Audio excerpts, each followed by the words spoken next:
Hey guys, so recall from before when we were asked to solve systems of equations, like this one that you see in front of you, y equals 9 minus 2x, and y equals negative 3 plus x. What we're looking for is an ordered pair, x comma y, such that when we substitute those values in for our variables, in both of these equations, they're both made true at the same time.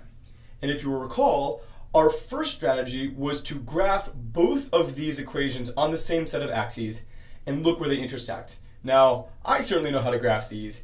I hope that you also know how to graph these, but even so, let's take our graphing calculator to graph them real quick. So the first one was y equals 9 minus 2x.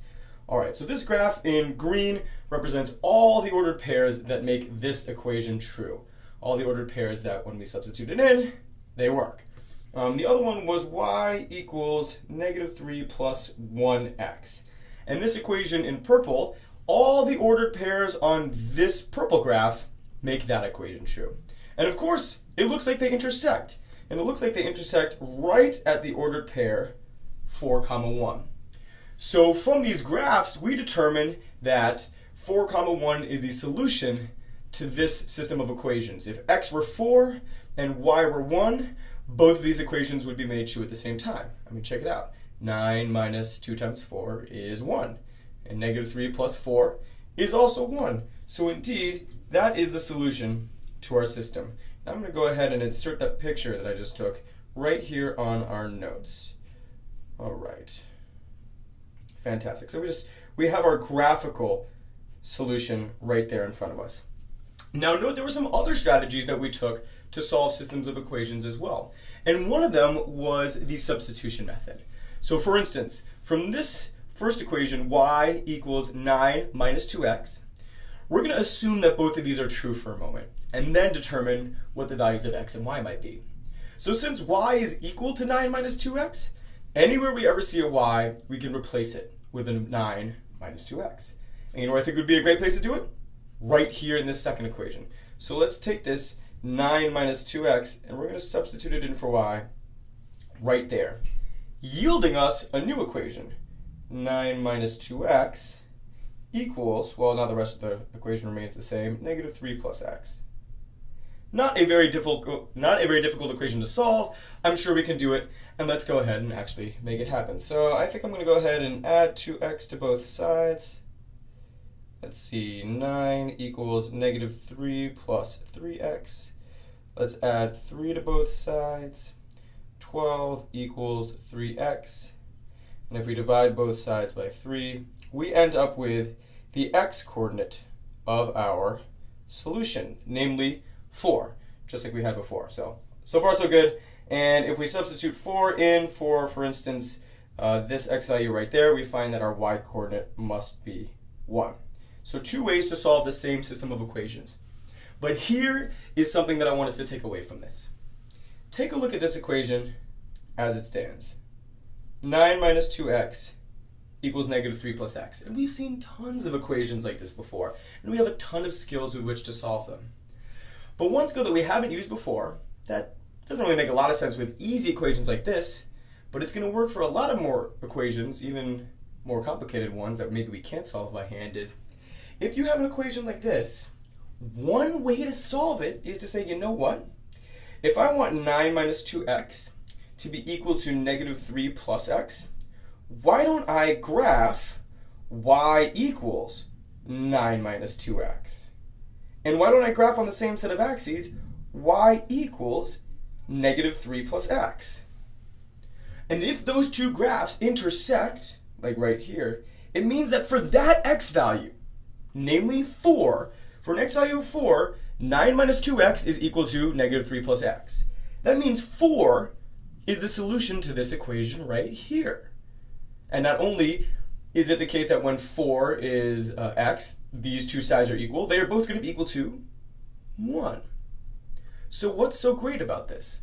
Well, it means that if we are faced with another equation that is really difficult, that we don't necessarily know how to solve by hand, something like, oh, I don't know, 2 to the x power minus 3 equals x squared minus 2x plus 2. I mean, yowza, that is a really tough looking equation. I don't know, have any idea how to solve that.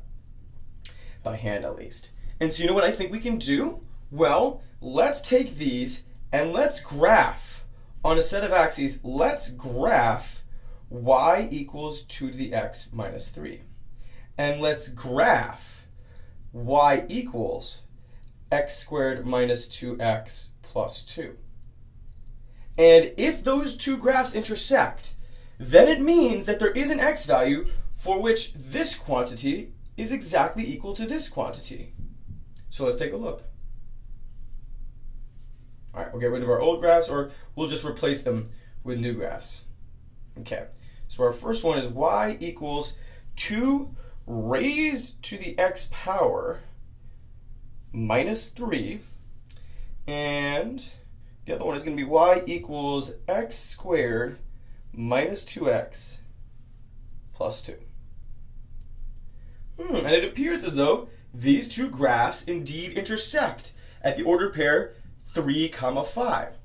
What does this imply? It implies that if x is 3, then 2 to the third power minus 3 is going to be equal to 3 squared minus 2 times 3 plus 2. It means that will be the solution to our original equation right here in blue. It means that this equation, its solution, should be x equals 3. And not only that, when x equals 3, the left-hand side and the right-hand side will both be equal to each other. They will both be equal to 5. I mean, let's actually try it out. Let's see. What happens if x is 3? 2 to the third power is 8 minus 3 is 5. 2 squared is 4. Excuse me. 3 squared is 9. Minus 6 is 3 plus 2 is also 5. So we have our solution to this equation. You could always check it by, what's really cool about these graphing calculators is they also have an equation solving feature about them. So let's see, x squared minus 2x plus 2. Oops. Oh, what does it say? We don't solve complicated single variable equations yet. Well, hot damn. The graphing calculator can't solve it, but you know what? We can, and we just did graphically. So this is a new skill that we have to solve equations, any equations, no matter how simple or complex and what crazy functions we have going on, we can solve them using a graph. So I'd like to take a moment to actually go through a few more examples just so we get the hang of it, and then maybe I'll have you try one as well. So let's try a new one. How about a really nasty looking equation like 3x squared minus x plus 1 is equal to 2x squared plus 2x plus 11. And to be quite frank, maybe you have the skills to solve this algebraically, but if you're in my Algebra 1 class, you might not have those yet. So let's use this new technique. We can graph this first guy as y equals 3x squared minus x plus 1, and let's also graph on the same set of axes y equals 2x squared plus 2x plus 11. All right, let's make it happen. All right, so over here in green, I think that was the second one. So in green, I just want to color coordinate. I think we had 2x squared plus 2x plus 11. And on our other graph in purple, we will do 3x squared minus x plus 1. Oh, and it looks like these guys, maybe we should zoom out a little bit, because it looks like they're going to intersect up here to the right, but we've got to bring down this y-axis so we can see that intersection. And check it out. It appears that our equation that we had before has two solutions, namely when x is -2 or when x is +5. Let's go back, and I'm going to insert this picture so we can compare them side by side. So our graph indicates that the solution to this equation right here, or the solutions are -2 and +5. Let's try it out. Let's see, if x were -2, 3 times 4 is 12, minus -2, now we're at 14, plus 1 is 15. Oh, check it out. And if x were -2 over here, 2 times 4 is 8, minus 4 is 4, plus 11 is 15. Hot damn. It works. What about 5? Ooh. 3 times 25 is 75, minus 5 is 70, plus 1 is 71. 2 times 25 is 50, plus 10 is 60, plus 11 is 71. Wow. Wow, wow, wow, wow, wow. Look how fast and easy that was. This is great stuff. I want to show you another type of equation that we can solve using a graph that looks a little different from the ones we've done so far. Something along the lines of, how about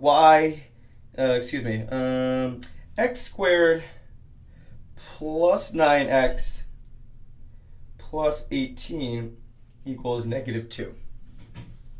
And I think people kind of worry that they won't be able to use a graphing calculator because, well, this looks like a nice thing we can graph, but negative 2? Can you graph that? Absolutely. You can graph y equals negative 2, which I hope we know is a horizontal line going through the y-axis at the point 0, negative 2. And on our other side, we can graph y equals x squared plus 9x plus 18. All right, let's take a look at the graphs. So let me get my colors right.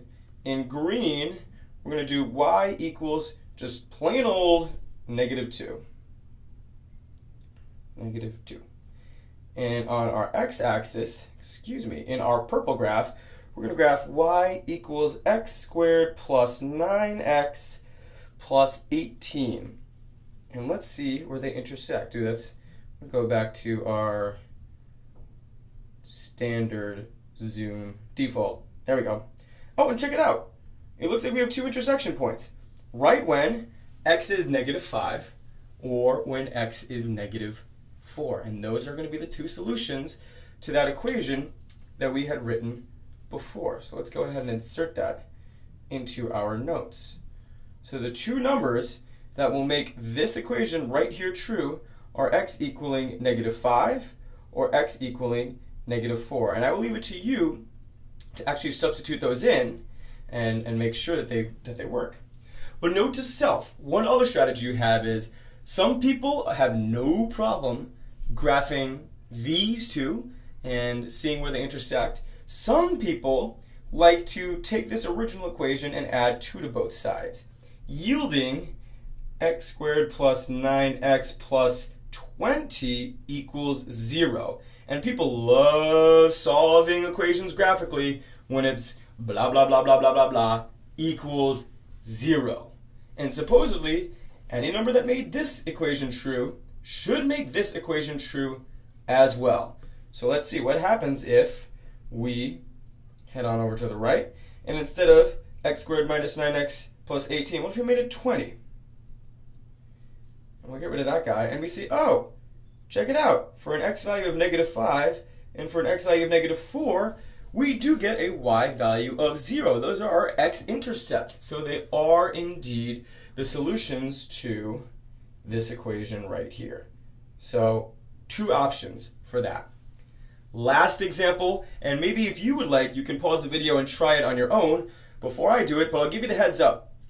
The solutions aren't always going to be nice numbers like negative 4 and 5 and 2. Sometimes we get nasty decimal solutions, and that's okay. And that's one reason why using a graphing calculator to solve an equation can be really powerful, because you don't have to worry about getting bogged down in all these nasty decimals. How about solving the equation, here's a doozy, y equals 2 to the power of 3 minus x squared, the equation we're solving is just 2 to the power of 3 minus x squared equals 5x plus 16, all of that over x plus 2. And so do be careful as you type this into the calculator, because you got to be really good about your parentheses if you're using a TI, or just got to be very diligent about making sure everything is where it's supposed to be if you're using something like Desmos. So what we're going to do, not surprisingly, is we're going to graph y equals 2 to the power of 3 minus x squared. And we're going to graph y equals this 5x plus 6, all of that over the quantity of 16, that is, x plus 2. Yowza. Let's see what happens. Let's take a look. All right, so So we've got y equals 2 to the power of the quantity 3 minus x squared. Oh wow, crazy looking graph there. Whoa. And we've got y equals, let's see, 5x plus 16 over the quantity of x plus 2. Oh, and you see that it appears we have two intersection points. Oh, that's a nice one. 0, 8. Well, let's see if x is 0. 2 to the third power is 8. And 0, 16 over 2 is also 8. Awesome. But you know what? Listen, we might have some nasty decimals as well, like 0.246. That is a solution to our original equation. And I think there's another solution out here. Yes, negative 3.202. That is another of our 3 solutions to this original equation that we were trying to solve in navy blue up top. So this is just an incredibly powerful tool for us to solve all sorts of equations using our graphing calculator.